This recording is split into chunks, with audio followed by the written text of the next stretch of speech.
Bienvenue sur le campus de l'école de Purpan. Alors c'est un endroit un peu particulier, nous sommes sous le magnolia pluriséculaire qui est le plus gros magnolia d'Europe. C'est un endroit que j'aime beaucoup parce que je suis un naturaliste, je suis un agronome et c'est un endroit sur le campus où on se sent relativement bien dans un environnement naturel. Relativement naturel. Souvent on anime des ateliers justement avec les étudiants sur ces questions de sentiments de nature. Alors pourquoi j'ai choisi cet endroit? Parce que je représente une partie du corps professoral qui enseigne ce que vous appeliez la SVT jusqu'à présent, que vous appellerez demain l'écologie, la zoologie, la botanique, la biogéographie. On travaille assez souvent dehors, aussi bien dans des zones agricoles que dans des zones plus naturelles, éventuellement en forêt. Nos recherches portent sur justement la biodiversité forestière, la biologie de la conservation, et tous ces éléments de recherche sont mis au service ensuite de nos enseignements de botanique, de biogéographie dont je vous parlais. Les étudiants sortent beaucoup en première année et on aime beaucoup sortir avec les étudiants parce que tout ne peut pas se faire en cours. On a besoin de tester ses sens et avoir des sensations sur le terrain. C'est important d'observer, c'est important de sentir, c'est important de toucher les choses. Et pour ce qui est de la pédologie ou de l'écologie, il est important effectivement d'être à l'extérieur du campus. Donc là, on est dans le campus à 50 mètres des salles de cours, mais on est déjà un petit peu à l'extérieur et on peut commencer les enseignements de terrain. Que vous veniez à Purpan pour la formation ingénieur ou la formation agro-bachelor, le traitement sera le même. Vous sortirez, on ira sur la ferme de l'école, on ira se déplacer aussi bien dans les Pyrénées que dans le Lauragais. Les régions adjacentes sont quand même très riches, très variées et sont le support de nos enseignements. Aujourd'hui, on parle assez souvent d'agroécologie, ce sont des termes à la mode, de biodiversité aussi.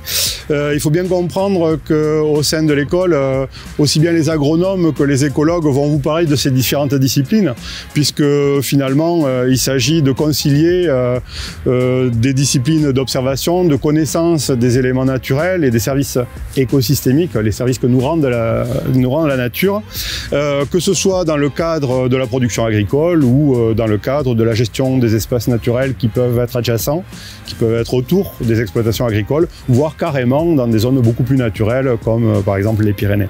Il ne faut pas croire que vous aurez un enseignement sur l'agroécologie ou un enseignement sur le développement durable. Je pense que toutes ces notions sont aujourd'hui très largement partagées, enseignées et elles diffusent au sein de tous les enseignements, de toutes les disciplines techniques, même aussi au niveau des disciplines des sciences de la vie de la Terre et des disciplines des sciences sociales également. Il est important pour vous de vous positionner avec votre sensibilité, avec votre personnalité et tous les enseignements techniques que vous recevrez, même si ce sont les mêmes, même si vous les recevrez parfois en amphi ou en TP, vous ne les recevrez pas de la même manière et vous n'en ferez pas forcément la même chose. Vous allez choisir ce que vous allez en faire. Vous allez choisir votre métier, vous allez choisir vos stages avant. Donc voilà, moi je vous parlerai peut-être parfois d'entomologie, des collègues vous parleront de botanique.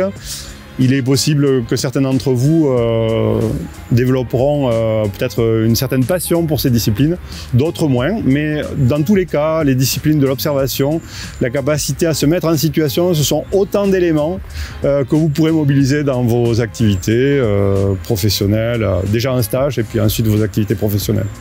Voilà, j'espère que vous viendrez découvrir Purpan. Ces premières portes ouvertes sont virtuelles, mais on espère bien que les prochaines seront bien réelles et j'aurai plaisir à vous accueillir peut-être sous le magnolia ou en tout cas sur le campus de l'école.